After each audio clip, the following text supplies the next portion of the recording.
me, Garrett, and Chris. Chris is here too. Hi, Chris. Hello. Chris, this is gonna be okay, Chris. Salutations. How do I? Hello. You sound great. Let's see. Salutations. How do I? Hello. I'm creating chaos with my own live stream here. I'm gonna crank myself up a little bit. I feel like I'm a little not very loud. Okay, I think I should be. You are pretty quiet. I feel like I am very quiet, actually. Yes. Um. Stealth Oh. check. Oh, I know why.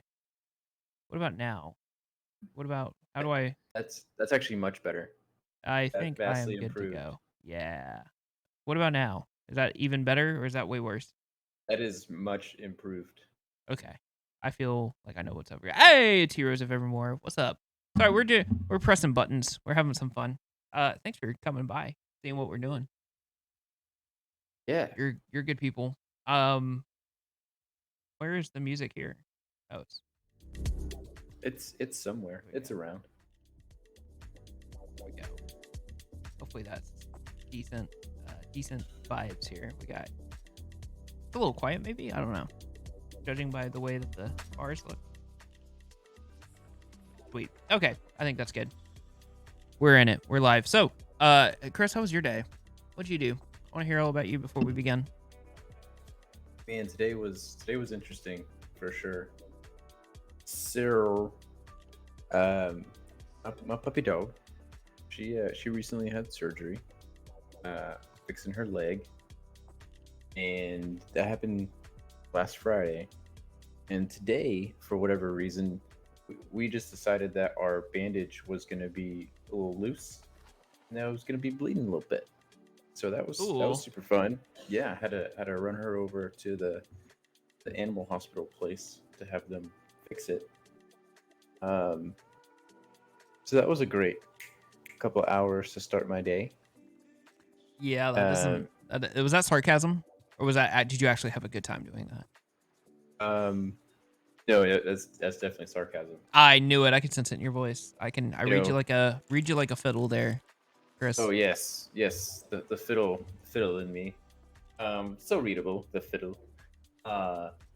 Yeah, so, sitting in the waiting room, waiting around for them to do things, and then they act like it's not a big deal. Like my dog's bleeding all over the place, because your bandaging wasn't right. I had like that same instance happen to me a couple years ago with Holly. Actually, believe it or not, where they're like, "Oh, it's fine. Dogs open up their wounds. It's okay." And there's this giant, just flesh wound. They're gonna go roll around in the dirt and shit, you know. So, yeah, it's not an ideal time. Well, I mean, I'm not a vet, also, but you know, what do I know? That's also true. But she's doing okay. She's doing all right now. Everything's good. It was just it's barely an inconvenience. Super easy, barely an inconvenience. Barely an inconvenience at all. It just took 5 hours of my daytime, which was right in the middle of the day, and thus resulted in me needing to work a little later, and got off just in time to show up and see you, Garrett. So couldn't see it, but I was giving the screen finger guns. Pew. See, we can't see you because Discord is being a jerk, and you're just floating boxes. So we went with this this way instead. So you're just a voice in the wilderness. What did I do? Yes. I went to see my parents today. Lauren and I went to go hang out with Mr. and Mrs. Dad and Mom, and it was all right. We got dinner. We got dinner. Have you ever had smothered chicken before? Smother it with what? I like to smother it with a pillow. Yeah, very close, but not quite. They quite. smothered it with cheese, so it was like onions, mushrooms, and a grilled chicken breast, and then they put like Monterey Jack on top, and it melts over the chicken. And it was super dope. It was amazing. That sounds like a good way to smother a chicken, but I bet it makes it pretty tasty. Yeah, it was pretty solid. I got that with some green beans and what was the other side? A salad. I got a house salad, and it was pretty awesome. My heart rate is also back in the 50s, which is super cool. I do enjoy that.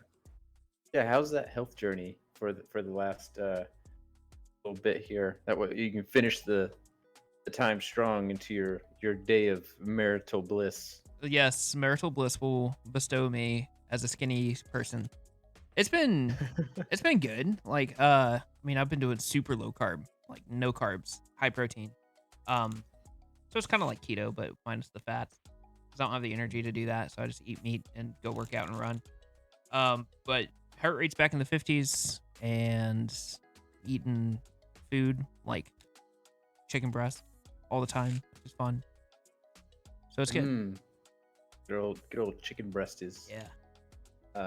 Gotta love that. I'm feeling stronger. I'm feeling better. You know, life is good. Because for about 3 months I stopped working out, and then I could feel that too. But according to the stats of like the scale that gives you everything, I'm like back to what I was back in February, which is cool because I started working out in January, so we're towards there. So now there's nowhere to go but up, which is fun. Just gotta get jacked again, like it was last summer, and before I get lazy. So, but enough about me. Let's talk about Terraria. Me. Let's talk about some Terraria. See, for those of you that don't know, we have been World Building Wednesday for probably 2 or 3 months now, and we started out with Story Elves, and then we've done some Quadrivium stuff that with Chris in his solo streams. But now we made this executive decision that all these places should exist on Not Earth, and Not Earth is called Tentare, and Not Earth is a facsimile of Earth, where historical events and historical influenced adventures can take place, and it makes kind of sense. You can kind of see where the references come from, kind of like Story. It's all in the same world. It's all on the same planet now, with different time periods and different eras. So, Tentare is where Gilgamesh will inevitably take place. No, I'm sorry. Terraria is where Gilgamesh will take place on Tentare, and a couple things will be reskinned and whatnot, but it will play like the book, like the Epic of Gilgamesh, the oldest tale from time. So with that being said, let me pull up the dock here and move myself over to this screen, and let's talk about some stuff with the webpage. Oh, I'm Chris today. I'll be Chris. That's fine. It happens. You know, I'm not on camera, so you know we have to share it somehow, right? That is true. You can be up there in the name tag, and I'll be down here, and together we will have a whole stream together. And what's fun about Discord too is now I can't see your video. That is true. You can't, because my stream is going to Streamlabs. Oh man, I love streaming. I love technology. By the way, I want to do check. I do want to check this. I don't know if I sound any different. Chris, do I sound any different to you? Yeah, I think that's your normal voice. Oh, okay. What about now? Do I sound any different now? Or is it still? Is this how I sound on the daily? This is definitely how you sound on a daily basis. Okay, good. I was concerned. I hope I sound like a radio demon day to day, day in and day out. Yes. That's what I. Okay. Those are two voices that Garrett regularly does. He's quite the voice actor. I am. I'm super good. You have no idea. In the house. What? That's me, baby. Don't worry. Okay. So for reference, also let's pull up that map. The map that's not quite done, but the map that can give us a good reference point of Terraria. Map. So as we pull up this map, it is. We made it. We might as well use it. Yeah. So we've got. That's not the right map. That is. Here's the right map. We got to talk about some Gaddib. There's Gaddib in the Cedar Forest near Terraria and Holma in the Wall Place that needs a name. But this is where we're at so far. We have this kind of mountain range here where our Earth and Air Genasi are going to live. They're going to live over here. So let's start out talking about Gaddib, because that's kind of where we left off. It's a perfect place to pick up. Fire Earth and Air Genasi grew the original Wolfsbane at high elevation. Of course, that could be retconned later if it needs to be. But what else do we know about these Gaddib here, Chris?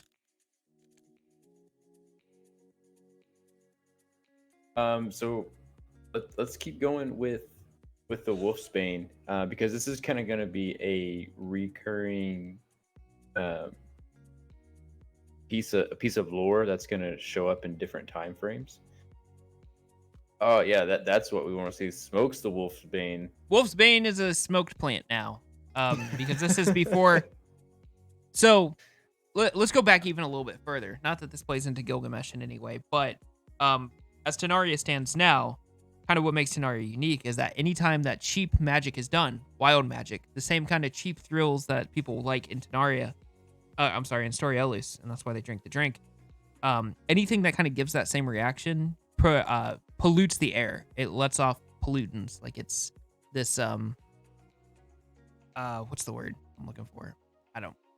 It's kind of like rolling coal, I guess. If people do that outside of Texas, where you just kind of pollute the air, and pay no never mind, and it becomes gross. The air becomes toxic level orange.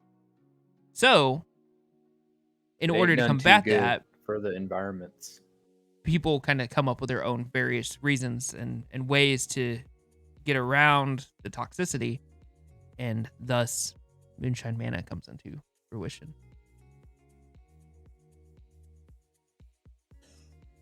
The Gaddib have the Wolfsbane speakeasies. I think it's interesting to keep it like legal there, and I think it. What effect would it have? Because it's Wolfsbane and pixie dust in Story Ellis that makes it kind of the drink of choice. So what would Wolfsbane's effects be by itself? Maybe it's hallucinogenic. Maybe it has like a random hallucinogenic vibe. It's the pixie dust that comes into play that makes it real. So it actually infuses real magic in there.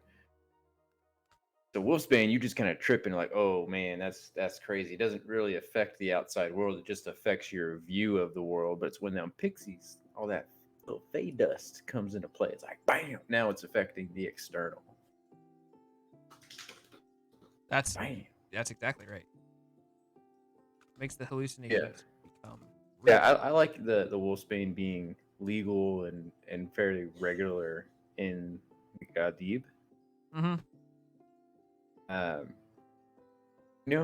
They just hang around maybe a campfire or a little cooking pit, and they're just passing the smoke bowl around. Yes.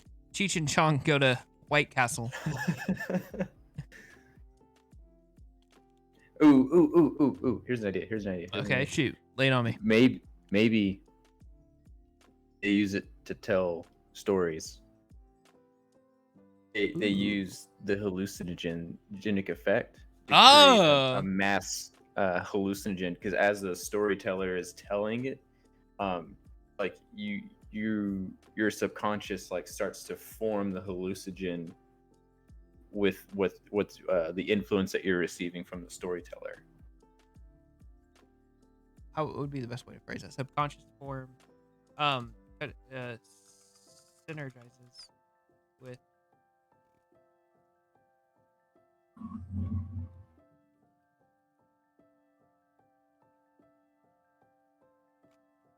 There we go. So that's really cool. I like that. So there are story people. So going back to here,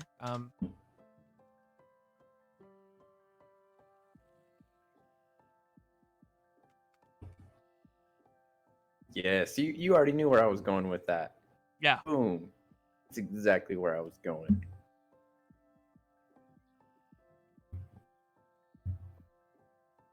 Boom. There you go. Easy peasy. Yeah, these people,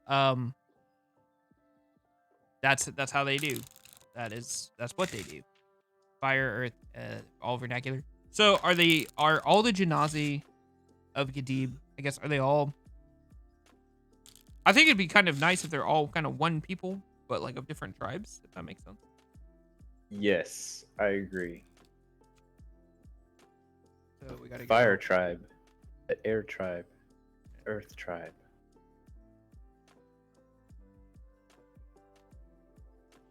We I have also this forget. thing about threes here in World Building Wednesday.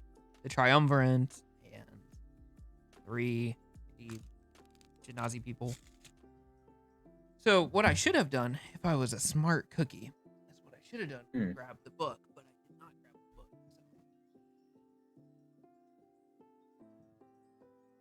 the book. Oh, I lost you again. I lost him. He's grabbing a book. He's getting some research, if you will. Finding. I can't wait to find out what kind of smart cookie he is. I am. I am the smartest cookie in all the land. Is it in here? That's what I need to know. Or is it in the other one? Come back to the mic and share with us your thoughts. So we can hear. Oh, could you your not hear words me? of wisdom. Oh, I would love to tell you. Okay. See, on page 16 of Mordecai Presents Monsters of the Multiverse, we are looking at the Jardis themselves, and we're looking at their crate here. And kind of what they do. See if we can learn anything from them. How to traumatize player and DM alike with 4 words. 2 cups vanilla extract.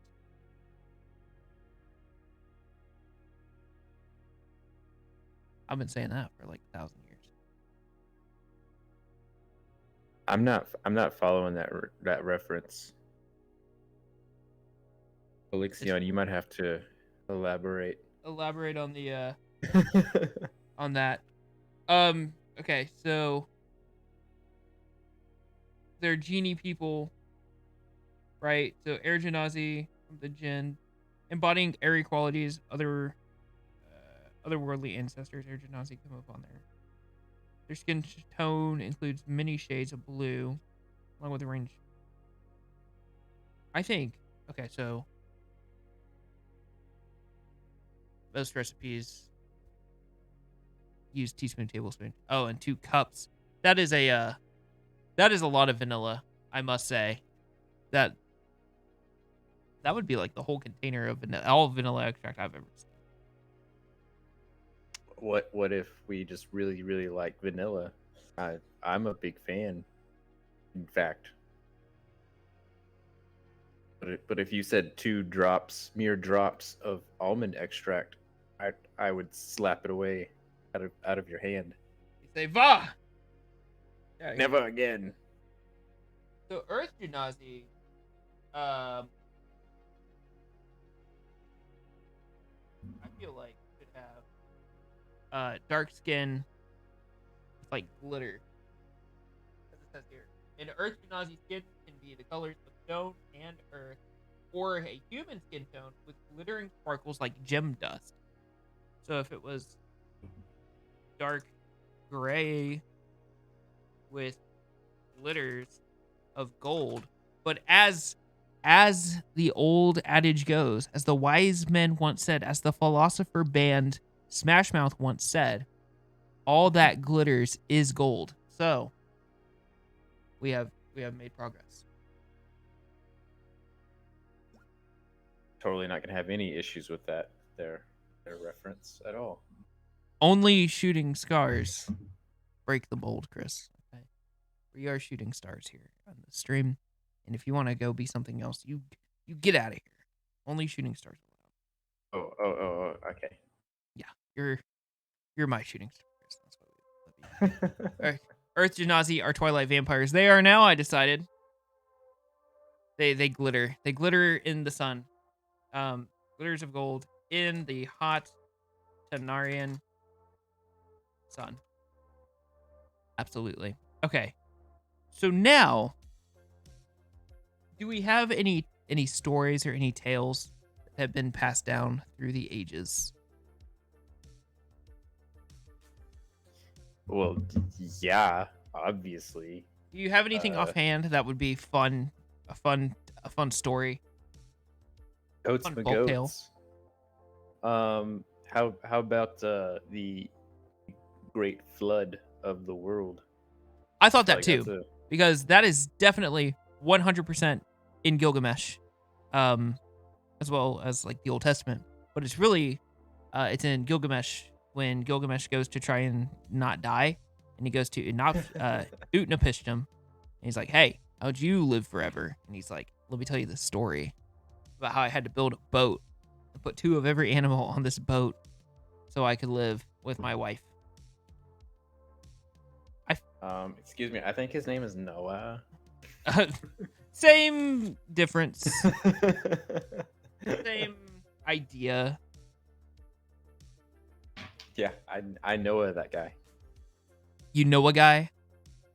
If you want a deal on a good boat, I know a guy. So, Elixian says, so Earth Genasi are Twilight vampires. And yeah, they are. Absolutely. You 100%. You betcha. You 100% betcha. they are. Absolutely they are. Okay, so I have an idea. Here's my idea. I'm working on 1,000 different layers right now. Let's take a minute from the Genasi here. And let's do inhabitants total. Okay. And we're gonna come here, we're gonna do this. What other beings would exist on this planet? Or I guess in all of Tanaria, really.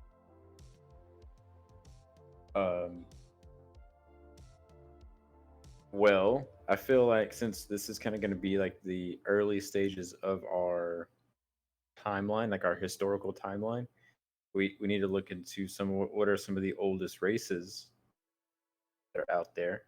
Oh, that is true.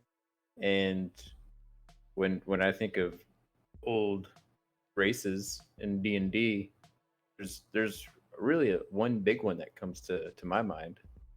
Can you guess what it is?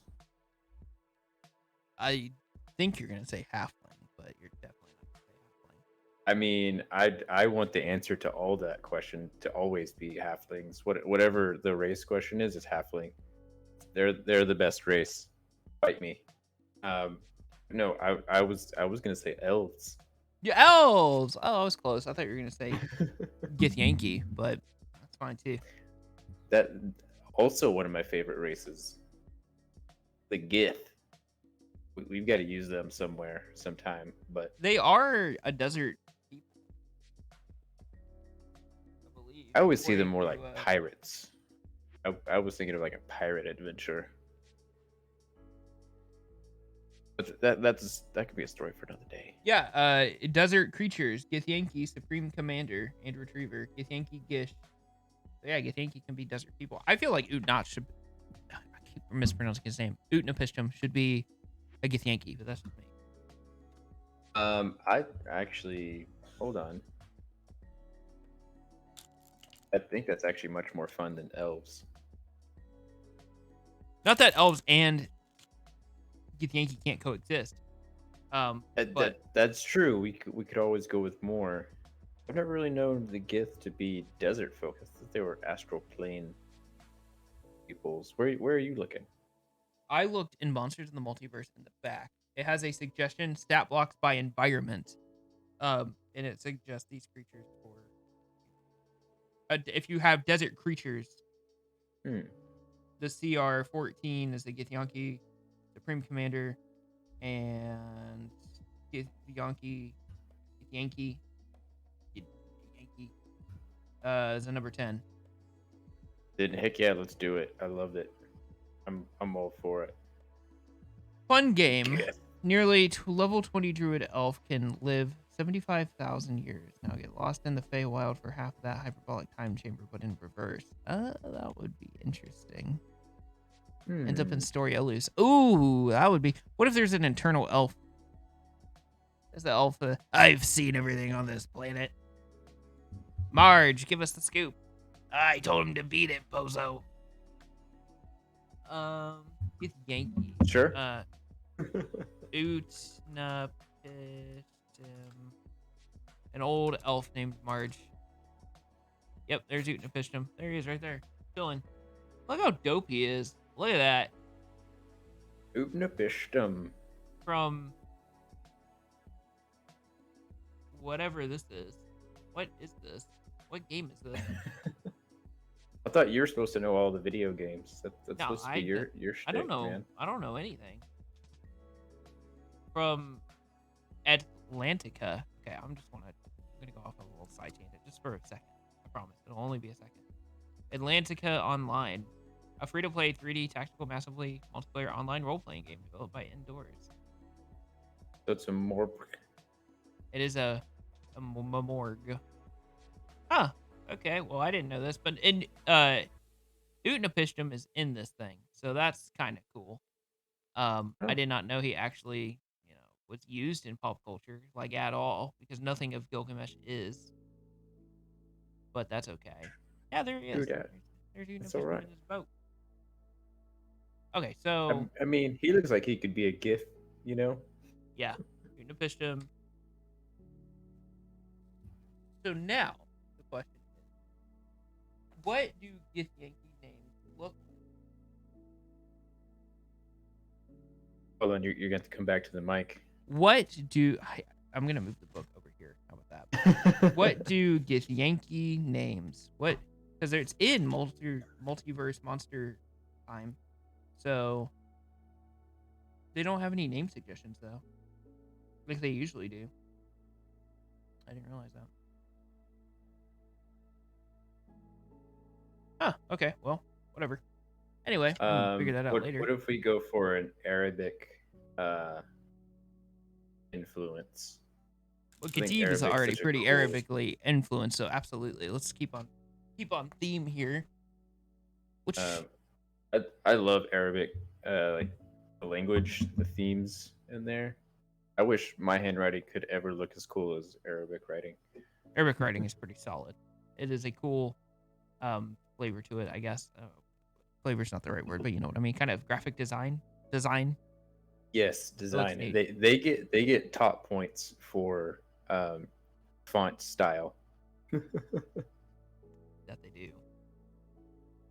Um, 20th century English. I Arabic. also have a flavor situation once we get some name ideas in there. Like, this is kind of cool. Zaid. Zaid. Yeah. The doctor is a druid elf now. All we need is a TARDIS in D&D. Surely somebody's homebrewed a TARDIS. Right? Like, that just has to be a thing. I mean, as popular as Doctor Who is, I mean, how could there not be? I feel the like whole there's shebang? a lot of crossover between D&D and the other one that I just said. Root of all beers, how's the world building? We're having a good old time right now. We're building Tenaria on Tenare. Tentare. Yes. Tenaria on Tentare. Tentare, just to make it a little confusing. Yes. PT, if you will. Also, Root of all beers, you have a fantastic name. I just need you to know that. Great choice. It is a pretty fantastic choice. I think I said that last time you were in here. Is that the name is just perfect. Chef's kiss worthy. So Now, correct me if flavor I'm idea. wrong. Oh, go ahead. Okay, good. No, please, Chris, by all means. You might lose your thought. Go ahead. Well, that is true. You know me very well. Now, correct me if I'm wrong, but aren't Githyanki, they're the ones with the sword obsession, right? That's exactly where I was going next. Okay, please. I'm glad I can tee up. I put the ball on the tee. Now it's you score the team a home run now. Come on. Yes. So, Githyanki, traditionally obsessed with their sword. The Githyanki sword is a prized possession. Where they will hunt you down like a pig if you take one of their swords. And that's one of my favorite things about Githyanki. So I think, because this is early historical times, it should be like the equivalent of having iron swords to everyone else's bronze boo-boo crap. I think that's Excellent idea. Everybody wants that Gith Yankee steel, or well, it's not steel, but you know what I mean. Yeah. I mean, it could be. It could literally just be Githyanki steel, and then that could be like a thing. That could be a mineral found in the Githyanki part of Tenaria.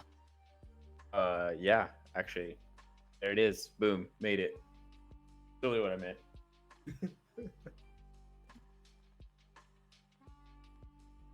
We haven't even gotten into the Gith Zerai. Have we gotten where? So the other half to the Gith. So there's the Gith Yankee and the Gith Zerai. Oh yes. The alien dude from Fallen Order. Huh? But oh wait, I'm sorry. You don't play video games. Let me Cow Master. This dude. Okay, are you watching the stream? Like, can you see what's happening on stream? This guy. Yeah. Totally the same thing. Tell me he's not a Gitzerai. I so know exactly what you're talking about, and Can you not see what I am showing on the screen right now? oh yeah, I can. Okay, there you go. Here, I'll send it to you even, just so you have extra stuff to look at. There we go. Yeah, that looks pretty Gitzerai to me. I mean, Yeah. I don't know anything about this dude.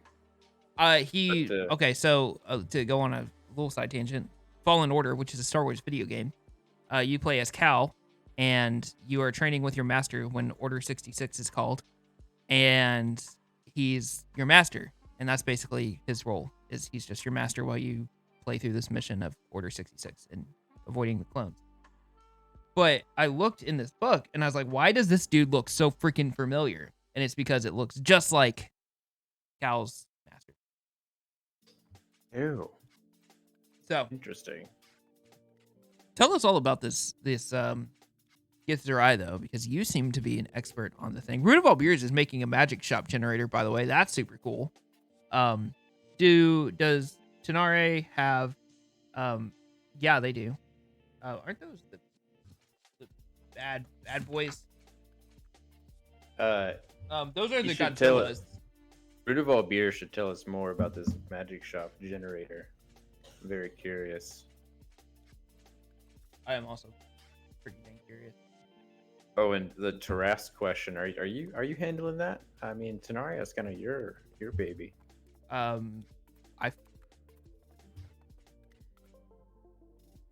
a good question. A desert Tarrasque kind of roams the plains. Be like the Tarnarian equivalent of a crate dragon on Tatooine.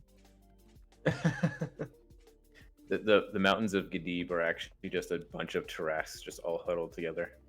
What if, though? What if? Terrifying. That would be quite the plot twist, I must say. Awaken from their slumber. A Gith thing is that the Gith used to ride red dragons.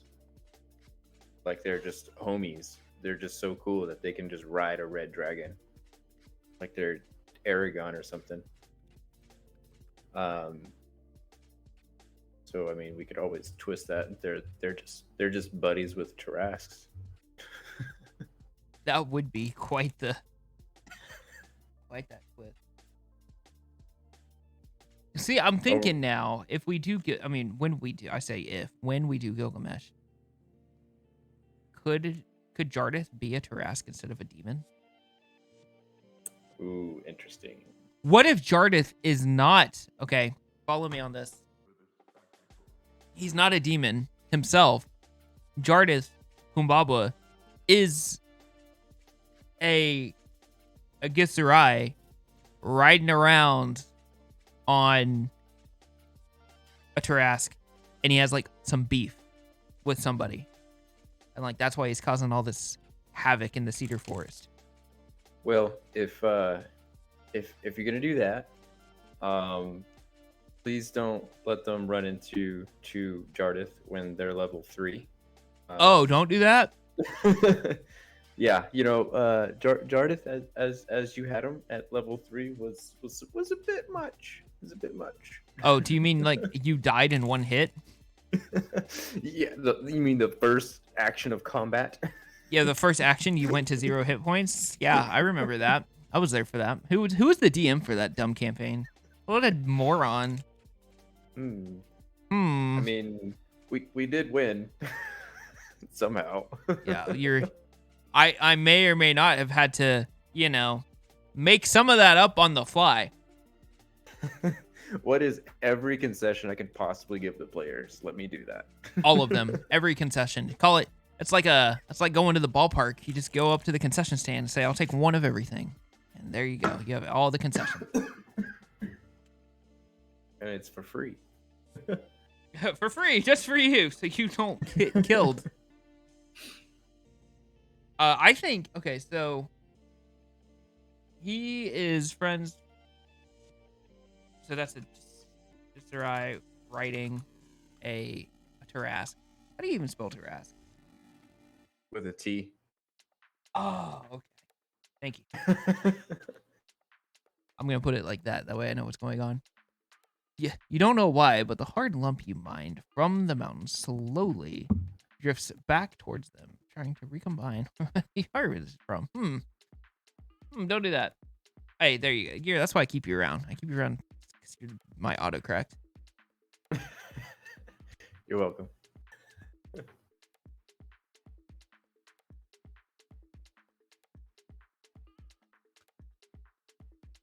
I think it'd be kind of cool if he had some beef with the Genasi.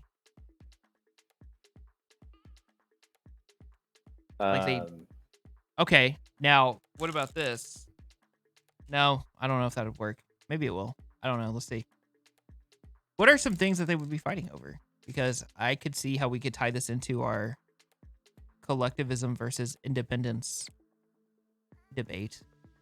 Well, potentially. I see the Genasi as more of a collectivism ideal. Oh, for sure. Because they're more tribe-like, yeah, kind of ideas. I see that the Gith on both sides being very individualistic. Yeah. Side note, the spectrum of individualism versus collectivism, that spectrum, this is kind of a bigger ideal that will come into play at some of the other societies in the world. So not just Denaria. It may not have as big of a reach here, but it will in some other areas. Oh, for sure. So maybe it's just hints of it here in Tenaria. That way, doesn't feel like the same ideological situation in some of the other adventures.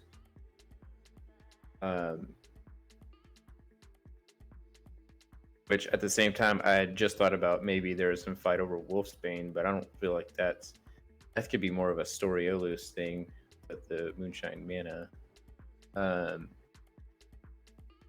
We need something else they need to be fighting over. Yeah. Well, there's not really any.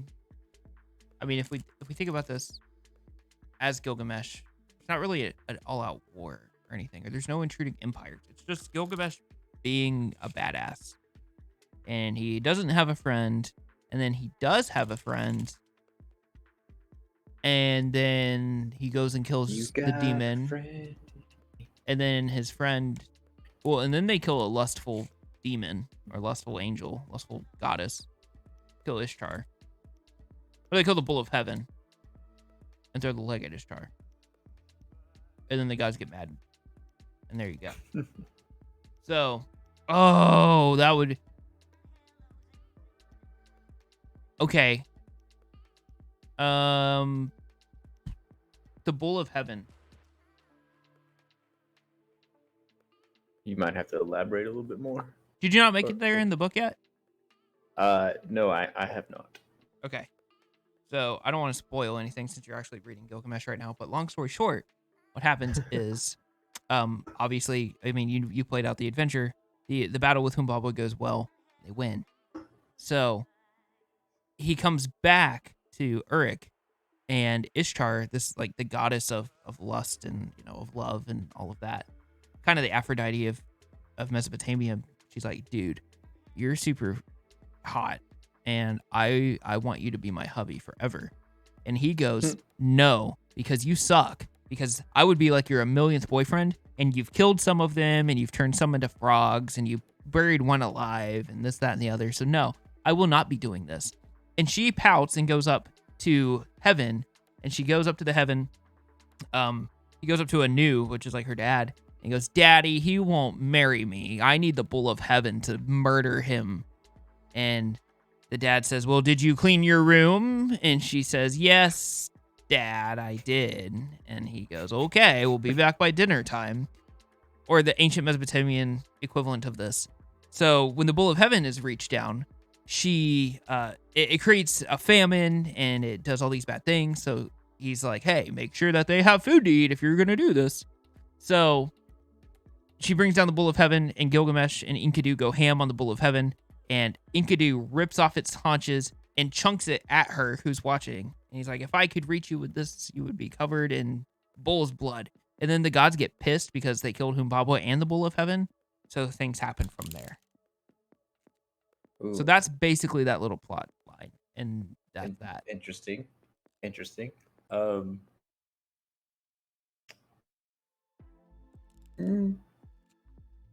don't know how to tie that into these different societies we've got. Yeah, why did I bring that up? What was the point? Why did I? Oh, I was trying to figure out like a foil. Like, why would they be fighting if they are fighting? Why would they be doing this? Maybe Jardis over here is just he's just chilling. Maybe he's just chilling in the Cedar Forest. Maybe. So here could be a thing.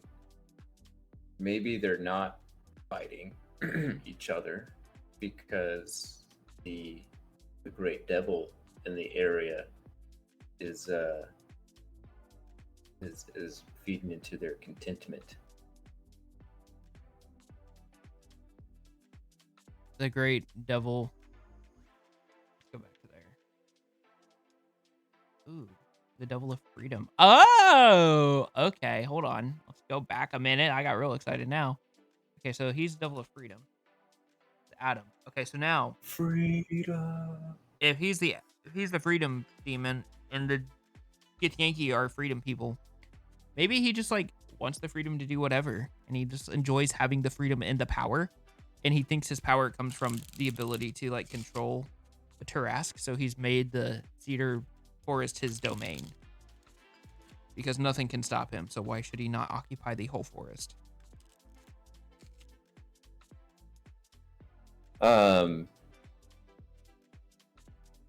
Yeah, and it's less about trying to own everything and dominate everything.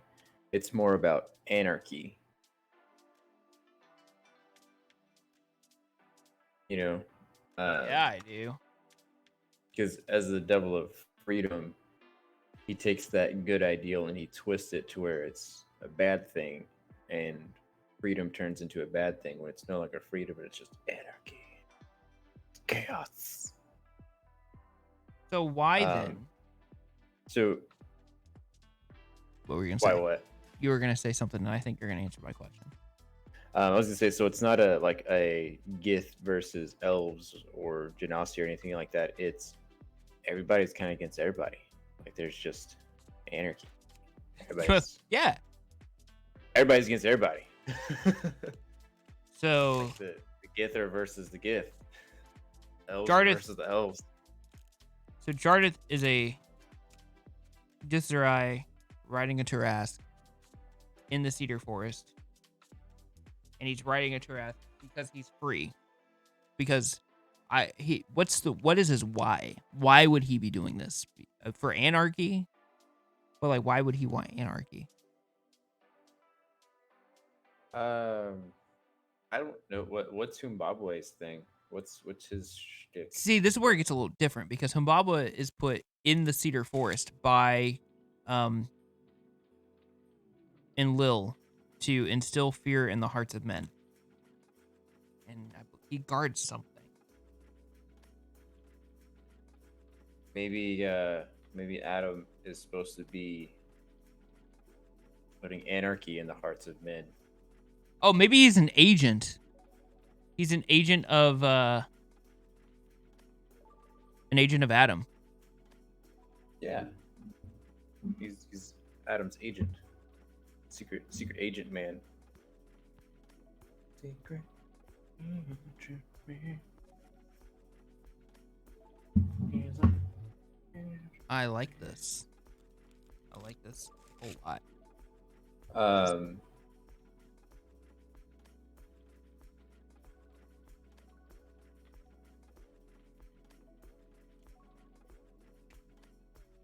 So one thing too about the gift,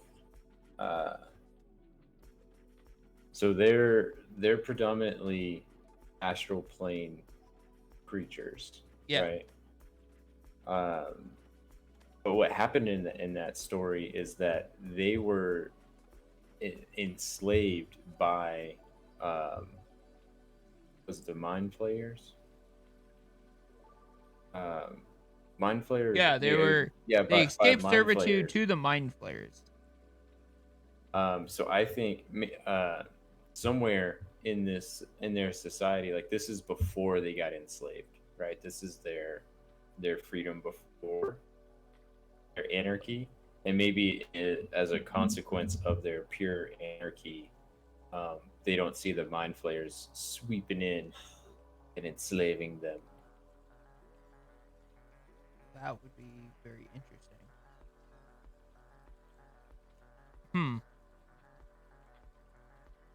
Wizards of the Coast, feel free to let us write your lore for you. Send us a check. Yeah, let us build your lore here on World Building Wednesday. That's what World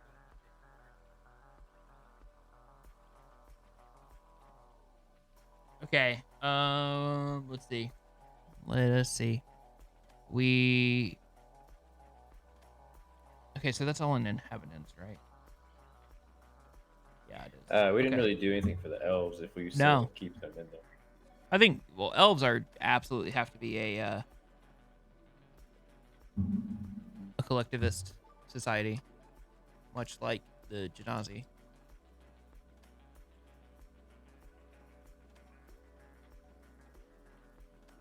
I think what would make them interesting? So, if the Gaddib just kind of stay in one place, I don't do the elves have cities? I feel like they are like a nomadic people, like a desert nomad, with their flocks. Sure. Sure.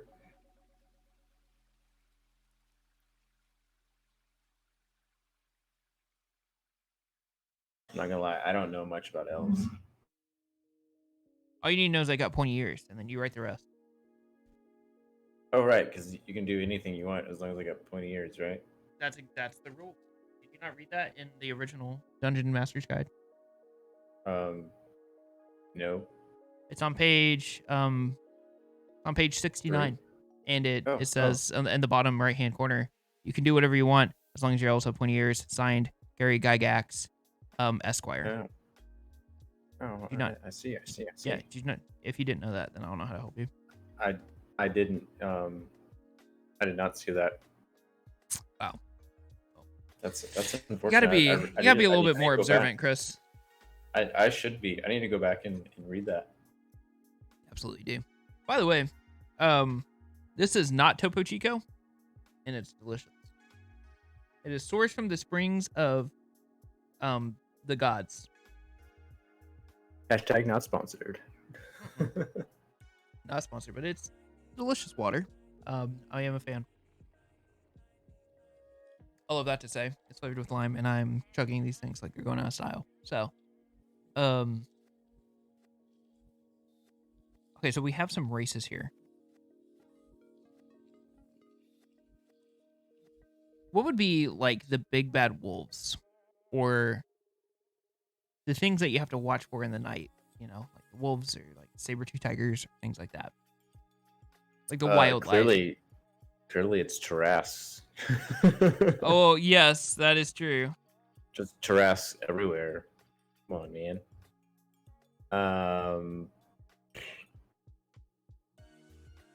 What are some good monsters that you don't see a lot of? Because I don't want to use like your basic stuffs. What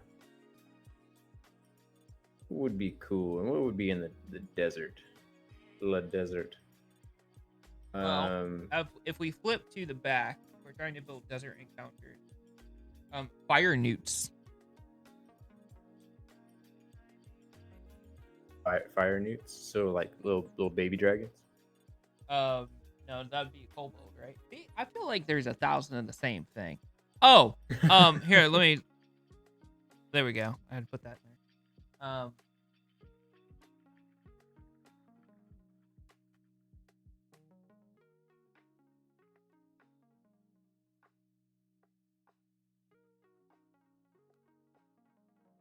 There we go. We can do like snake stuff, like a naga. What's the difference between a naga and a yanti? Going back to the statement that is everything is the same thing with a different name. Nagas start with an N. Oh, of course. Gotcha. Got him.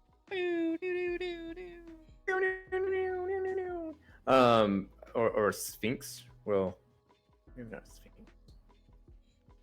Oh, we could do worms. We could totally go Dune style. Put some worms in there. Are there cool worms?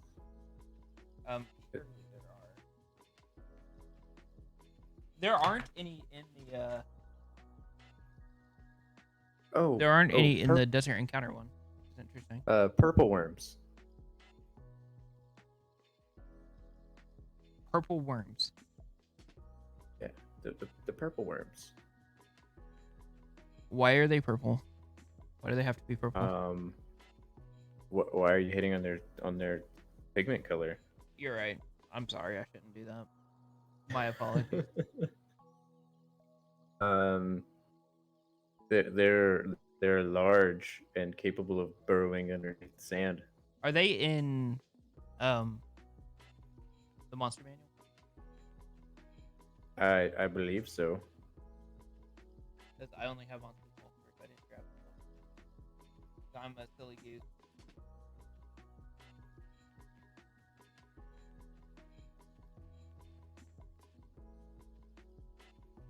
Purple worms. Totally thought I was gonna say Purple Rain. Purple worms. That's my new favorite song. My favorite contra fact. Purple worm. Oh yeah, these look kind of beastly. In fact, they are gargantuan in size, for starters. I think I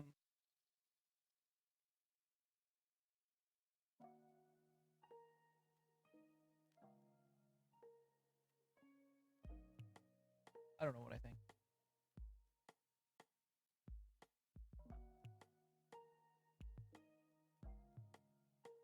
I think we need smaller things. Let's see. We could do like some other things that are out in deserts. We could do like scorpions. Yes. Whatever this thing cool. is, we need this. This is adorable. What is that? Oh, African bullfrogs, of course. This is hummingbird, sand cat, Arabian oryx. That it looks like a gazelle kind of thing. Arabian wolves, desert hedgehog, snow leopards, a jerboa. Oh my gosh, we need jerboas. We need a big jerboa. What's it? I need more information on a jerboa. Did you see the new Dune movie? Yes.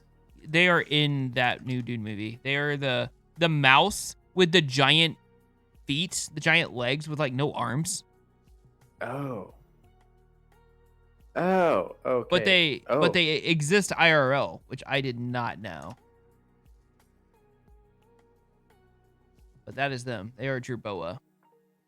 I'm totally down to make that into a terrifying monster that's only like 1 foot tall. But like super fast. Yes. He's got like fangs. He's gonna bite you in the butt. Or more likely on the ankles. But they have to be what's the word? Like a pack animal.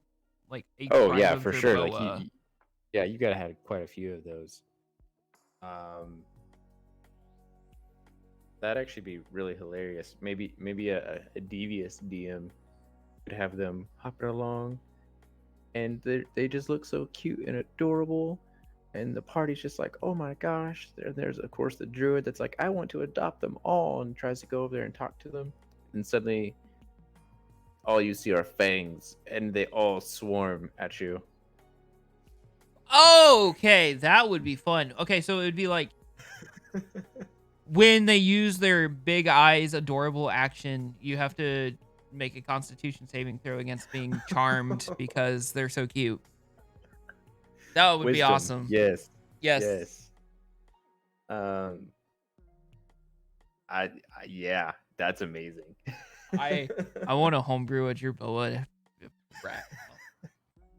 Adorable eyes stare. Oh, super easy to kill. Like you just a little swipe of the sword and they're gone, but you can't hit them because they're dexterous AF. Oh yeah, like they have like no armor and low HP, but they're a little fast. But, I feel like you could run these at your low level characters. Maybe like a 15 PC. Something like that. Maybe give them like 4 HP, so it's pretty much a one-shot kill. Absolutely. Oh, lions. We gotta have some like lion beasts. Oh right, lion.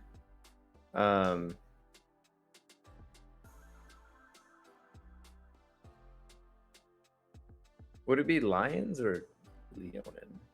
Or would that be too much? If Pluto and Goofy can exist in the same universe, so too can Lion and Leonin. Words of wisdom, everybody. Write that down. There you go. Keep that in the weird statements said. Weird Garrett statements. A Finnick fox is what I came here to look for. That adorable fox. Didn't Asher do a Finnick fox? He did. He did. He did. Who was his Finnick fox? Was that? That's the Astoria guy, isn't it? Or girl? No.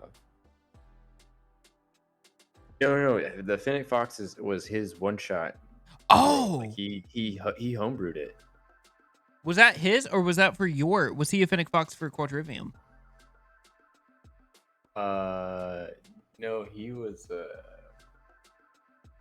We didn't have any foxes. He was an air Genos. No, that was Tony.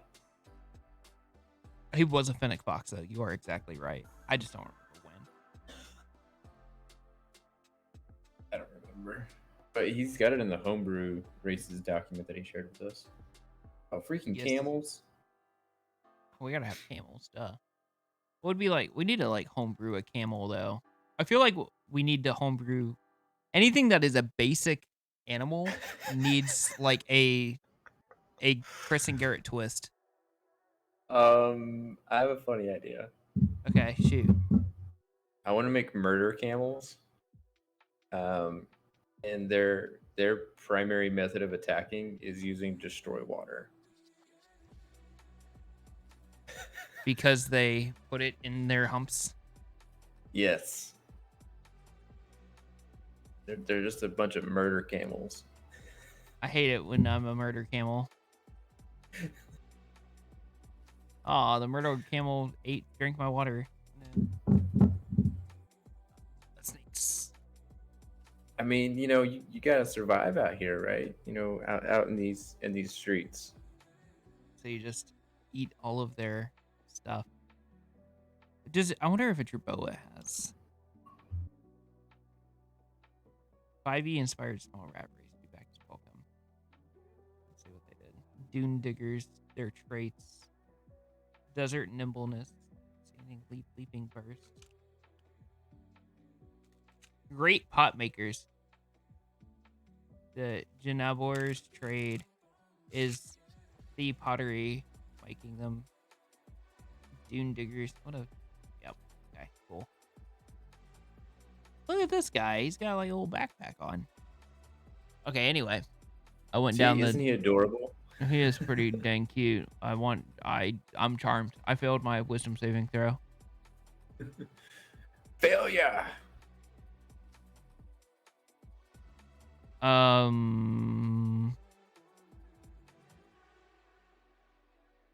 Use some more makeup in here. Guess I'll just be merfolk though. Oh, I didn't even notice that you actually put Yuan T in here. I did. I appreciate that. Just for you. They exist That's- over here. And they all sound like Christopher Walken. Hey, you got the snake people in here.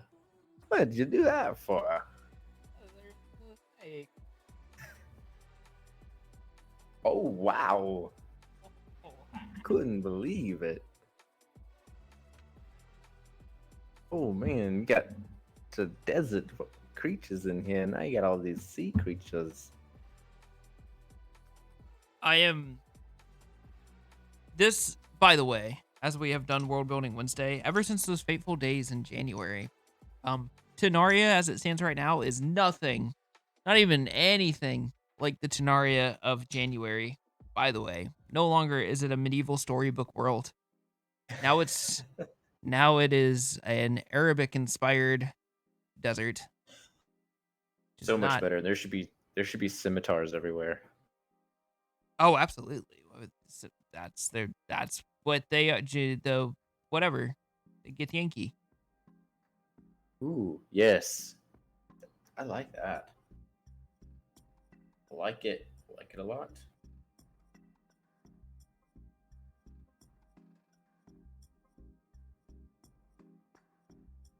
Yes. Get Yankee steel.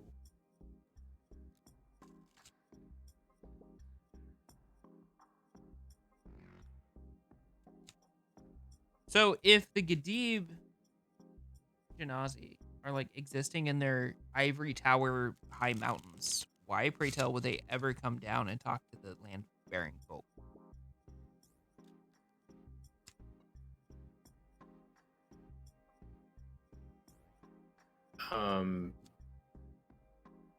Because, or maybe they don't. I don't know. Maybe they don't. Maybe we'll never see them ever. They are there though. That's a good question. Why would they come down? What's in La Tenaria? You still got that map I do. pulled up? Let's take a gander on over here.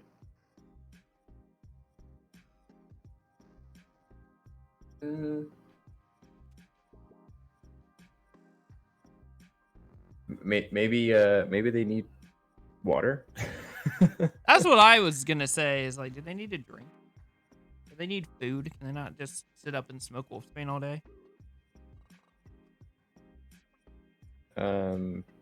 Yeah, maybe a food situation, or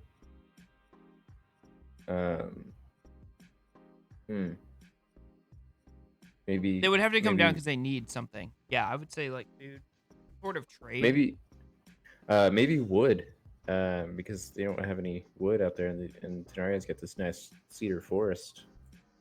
Oh. Okay. Let's see here.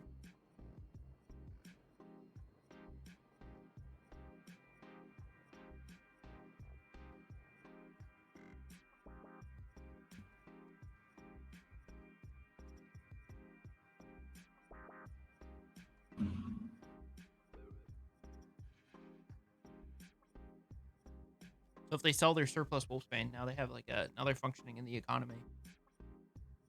Heyo. Ayo, indeed. The Gith though do not sell their swords or their Yeah. steel. That is like a vibranium. It is all Exactly. ours, and you can have none of it. It's all for me. It do be mine. And nachos.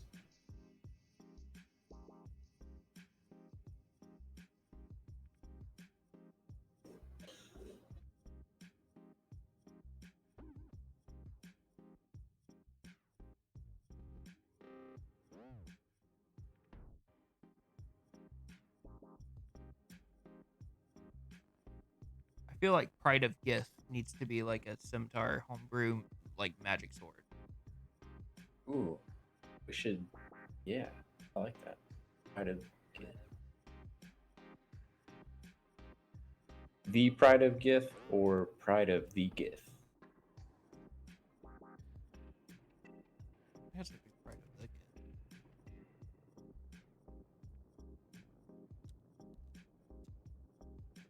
Or what if they just call their swords Pride? Like, this is my pride. Because they're so proud of Ooh. it. They synonymously Mm, combine sword like and that. pride because it's the emotion they feel. So, Maybe in the Gith language it's the same word. yeah, exactly.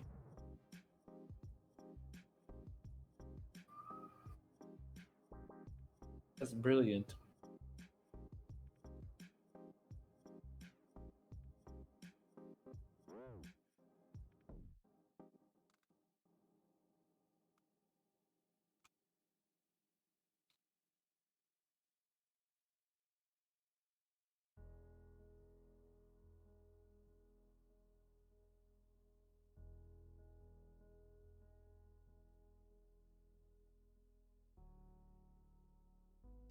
Um,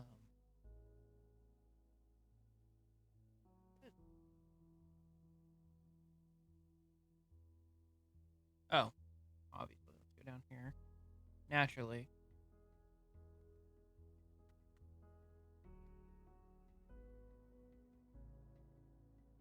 Oh yeah, birds. That makes sense. So now the next question on everybody's mind is that can you have a Phoenix Aarakocra?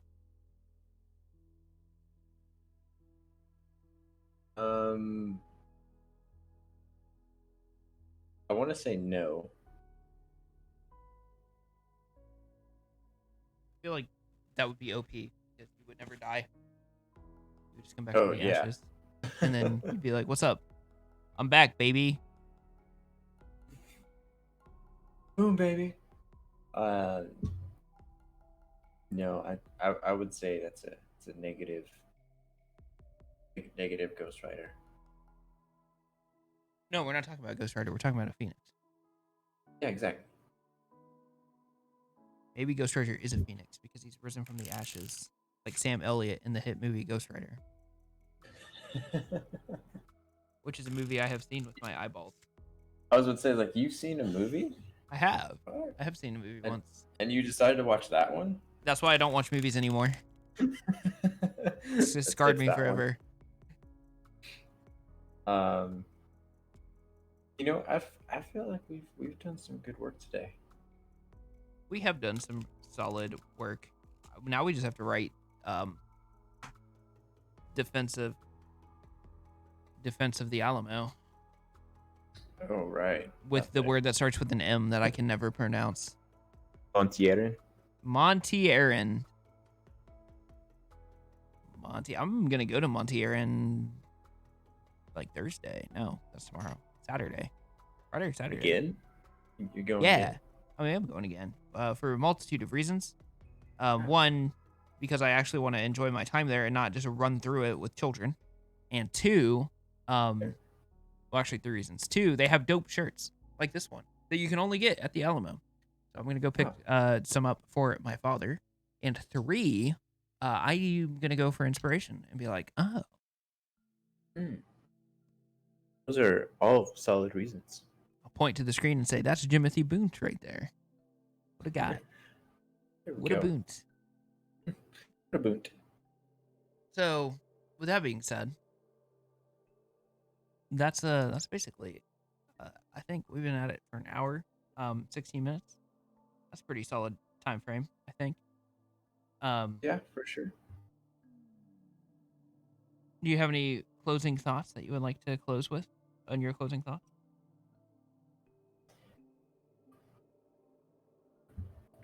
Closing thoughts. I'm super excited that we have the GIF in here. Even though You I do like your initially, GIF. You're a even GIF though fan. that's true. It's such an underrated race. I initially turned it down when you first said it, simply because I didn't really think of them as desert people. But screw it, they're going to be there. You said it works, so it works. It works. It works now. I decided so. So I guess with that being said, we'll go raid Goodman Games official, and take care. May the road rise and the wind and like the 20s and all that. So y'all have a good night. You mean and, may the road rise to meet you. May all your rolls be natural 20s. May the wind be at your back. May your DMs throw a Tarask at you. And have a great night. Amen to all of that. And we'll see you on the flippity flip. Take care, my friends. Bye.